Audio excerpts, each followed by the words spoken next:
안녕하세요, 유닙입니다. 오늘은 교과교육론 파트 3 영상으로 찾아뵙게 되었습니다. 사실 파트 1 질문 리스트만 유달리 긴 영상이 될 줄 알았는데요. 스터디 영상도 만들다 보니 굉장히 길어지더라고요. 그래서 이번 영상도 약간은 길이가 길고요. 혹시 너무 지루하시거나 빨리 듣고 싶으신 분들은 배속 기능을 활용하시는 것도 좋을 것 같습니다. 그럼 교과교육론 파트 3 영상 시작하겠습니다. 지금부터 파트 3 스터디 방향에 대해 시작하겠습니다. 먼저 제가 생각하는 스터디의 큰 두 가지 목적에 대해 말씀을 드리겠습니다. 저는 이제 함께 교과교육론 지금 스터디를 꾸려서 하고 계실 텐데요. 스터디의 목적을 스터디원들 간에 좀 공유를 하셔야 될 것 같아요. 그 스터디의 목적이 일치해야 스터디를 운영하시는데 큰 어려움이 없으실 거예요. 먼저 왼쪽에 스터디를 공부 흐름 유지용으로만 활용하시는 분들이 있어요.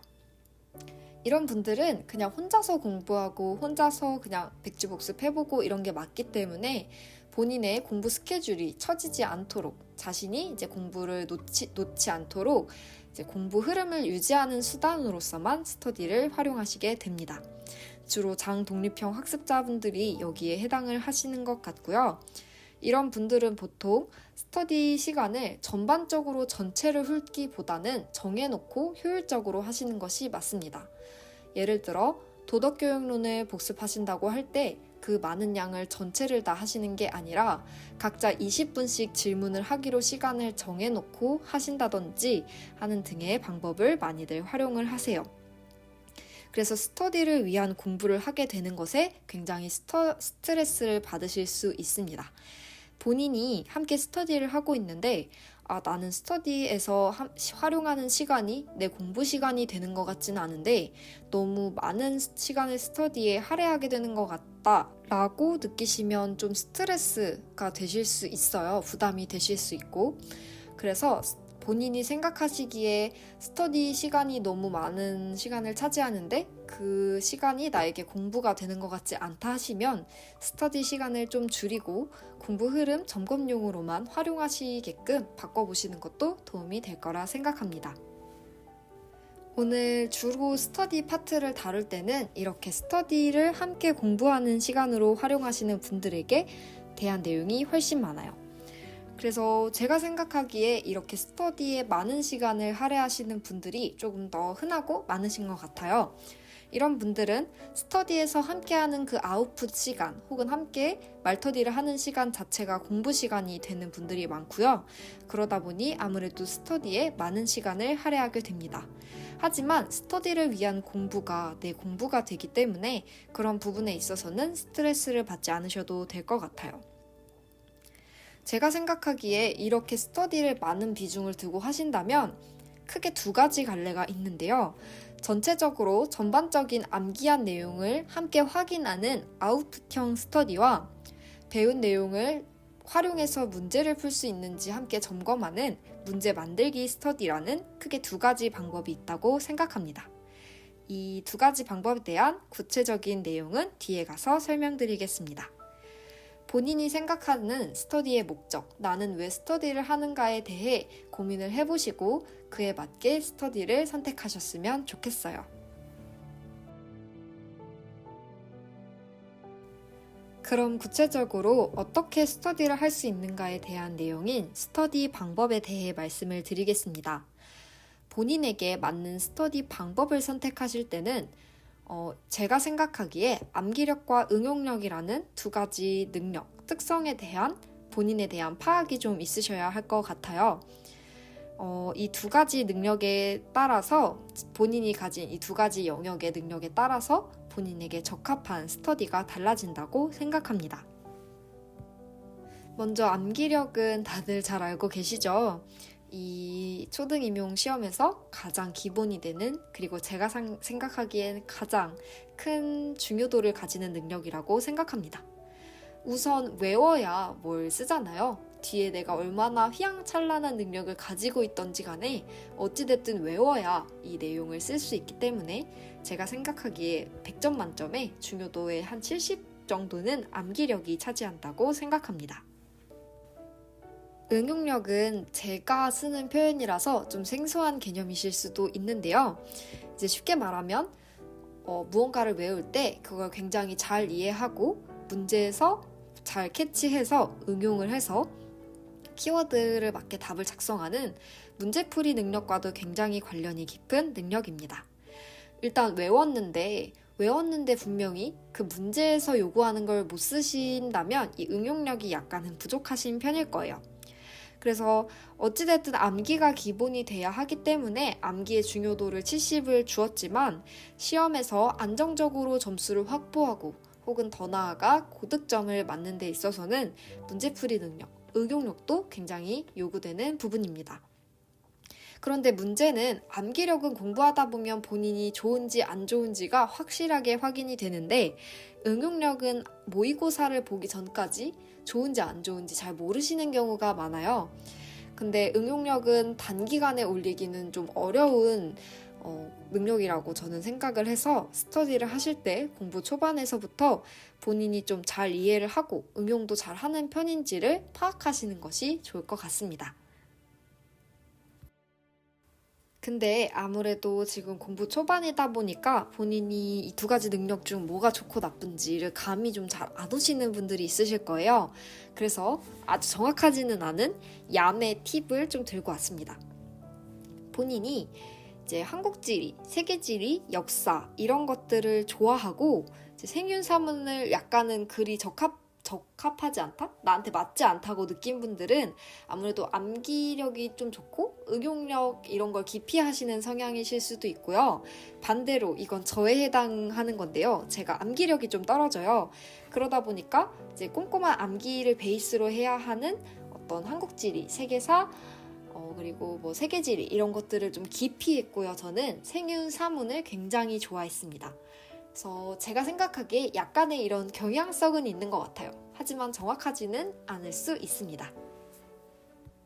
이게 저를 예시로 들다 보니까 이 두 가지 능력이 좀 상반되는 능력으로 생각하실 수 있으실 것 같은데 전혀 그렇지 않고요. 두 능력이 다 좋거나 이제 두 능력이 약간의 차이는 있지만 비슷하거나 혹은 한쪽 능력만 약간 부족하거나 이런 다양한 경우가 있을 수 있습니다. 두 능력이 다 이제 비슷한 경우 스터디를 선택할 때 크게 막 고려를 하셔야 될 건 아니에요. 그냥 스터디 원과 맞춰가시면 되는데 이렇게 가운데 두 가지처럼 한쪽 능력이 굉장히 뒷받침되지 않는 경우는 본인에게 이걸 보완할 수 있는 스터디를 하시는 게 굉장히 중요합니다. 본인에게 맞지 않는 스터디를 하면 독이 될 수도 있다고 저는 생각을 해요. 그래서 이 두 가지 경우에 적합한 스터디 방법에 대해 말씀을 드리고자 합니다. 그래서 우선은 이렇게 좀 극단적으로 암기력이 굉장히 좋지만 응용력이 안 좋다거나 암기력이 굉장히 안 좋고 응용력만 가지고 있는 경우를 설정해서 그에 맞는 스터디 방법을 설명드릴게요. 우선 암기력이 좋은 경우, 근데 응용력만 좀 뒷받침되지 않는 경우는 기본적으로 좀 더 유리해요. 왜냐면 암기가 굉장히 양이 많고 우선 외워야 쓸 수 있는 것들 그리고 이해하지 않고 그냥 외우기만 해야 하는 것들도 많기 때문에 암기력이 뒷받침이 된다면 기본적으로 초등 임용에선 좀 유리합니다. 그런데 이해하지 않았는데 혹은 내가 이걸 문제에서 활용할 수 있을 만큼은 내가 이해하지 않았는데 단순히 외웠기 때문에 넘어가는 개념들이 있으실 수 있으니 이런 부분들을 스터디 혹은 복습에서 잡아내셔야 해요. 그리고 외우기는 했는데 이걸 응용하시는 게 좀 어렵다 보니까 제시문에서 요구하는 것을 파악하고 그래서 내가 외운 것을 활용해서 답을 쓰는 그런 것들이 어려우실 수 있거든요. 그래서 그런 부분들을 보완하는 공부 방법 혹은 스터디 방법을 선택하시는 것이 좋습니다. 이 B타입이 굉장히 이제 바로 전데요. 제가 암기력이 진짜 안 좋아서 공부량을 확보하는 게 굉장히 중요했어요. 그리고 가장 안 좋았던 점은 이해가 굉장히 잘 되는데 문제는 외워진 게 아니고 이해만 됐는데 이제 공부할 때 이해됐어 하고 넘어가는 경우가 굉장히 많거든요. 정확하게 암기를 하지 않았는데도. 그래서 그런 부분들이 없게끔 스터디에서 아웃풋을 하면서 꼼꼼한 아웃풋을 하면서 점검하셔야 합니다. 물론 저는 스터디보다는 질문 리스트를 활용했지만 질문 리스트를 활용하지 않는 분들이 제가 볼 때 훨씬 많을 거거든요. 그래서 그런 분들 중에 암기력이 뒷받침되지 않으시는 분들은 스터디를 통해서라도 꼼꼼한 점검이 필요합니다. 그래서 제가 현역 때 굉장히 이제 어려웠던 부분은 제가 시험에서 문제를 보면 뭘 써야 되는지도 알겠고 뭐 어떤 부분에서 어떻게 써야 되는지도 잘 알겠는데 그게 기억이 안 나요. 왜냐면 정확하게 암기를 못했으니까. 그래서 그런 부분들이 있고요. 그래도 다행히 이런 암기력이 낮은 부분들은 특히 재수를 하신다면 어느 정도 커버가 되기는 합니다. 하지만 현역 분들이시라면 꼼꼼한 암기를 위해 굉장히 노력하시고 공부량을 확보하셔야 해요. 그래서 지금부터는 이 각자의 유형에 맞는 스터디 방법에 대해 구체적으로 설명을 드리겠습니다. 먼저 암기력이 어느 정도 좋으신데 응용력이 굉장히 안 좋다고 생각을 하시는 분들은 문제 만들기 위주의 스터디를 하시는 것이 좋습니다. 이때 문제는 단순히 외운 것을 묻는 문제가 아니라요.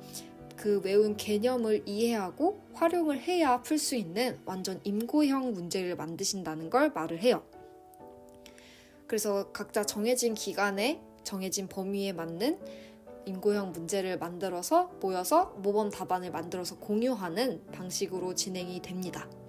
임고형 문제라는 건 이제 그 개념이 활용된 수업 장면도 만든다든지 그리고 그 임고형 문제에 정말 맞게 응용을 해야 풀 수 있는 문제를 만들고 또 문제를 만든 본인이 모범 답안도 만들어 보는 그런 문제들을 얘기합니다. 이렇게 문제를 만들고 함께 모여서 풀고 만든 사람이 설명도 해주고요. 문제를 모아두었다가 개인이 복습할 때도 이 문제를 풀어보면서 활용을 하게 됩니다. 그래서 문제를 만든다는 건 그 개념을 완벽히 이해하고 있어야 하기 때문에 개념 이해도를 높일 수도 있고 임용 문제에 대한 이해도를 높이기 때문에 문제 스킬도 늘릴 수 있으며 모범 답안도 함께 만들고 수정해 나가면서 키워드를 쓰는 연습을 해보실 수 있습니다. 단점은 모든 교육론 개념에 대한 문제를 만드실 수 없기 때문에 누락되는 범위도 발생이 가능하고요. 생각보다 문제를 만드는 게 어려워서 시간이 오래 걸릴 수 있습니다. 단순 아웃풋형 스터디는 말 그대로 말터디, 백지 복습, 단순 암기형 문제를 만들어서 푸는 등의 전체 범위를 함께 아웃풋하는 유형입니다. 아무래도 스터디를 많이 시간을 할애해서 꼼꼼하게 암기를 확인을 하기 때문에 이제 누락되는 부분 없이 전체를 복습할 수 있고요. 다만 개념을 이해하지 못하고 딱 그 명칭만 외웠는데 그러한 개념 이해도가 낮은 부분을 말터디에서 잡을 수 없다는 게 약간의 단점이 될 수 있습니다. 하지만 단순 아웃풋형 스터디가 사실상 가장 무난하게 활용되는 방법이고요. 그렇게 제가 느끼기에는 장단점이 그리 막 명확하지는 않은 것 같아요. 암기력과 응용력 모두 고만고만하신 분들이라면 이런 스터디 방법이 독이 되는 경우까지는 흔치 않겠지만 저처럼 한쪽 능력이 굉장히 뒷받침되지 않는 경우 그 스터디 자체가 시간 낭비 혹은 독이 될 수 있습니다. 우선 응용력이 굉장히 뒷받침되지 않는 경우를 먼저 살펴볼게요. 개념에 대한 이해도 혹은 응용력이 떨어지는데 단순 아웃풋 위주의 스터디를 하게 된다면 사실 제가 생각하기에 막 엄청 크게 위험하지는 않은 것 같아요. 왜냐면 암기는 초등 임용 시험에서 굉장히 기본이 되는 영역이고 단순 아웃풋 스터디는 이 암기를 잡아주니까 그래도 기본은 가져가게 되는 것 같아요. 그리고 문제풀이, 문제 만들기 스터디가 아니더라도 모의고사, 연습 문제집 등의 대체제가 있습니다.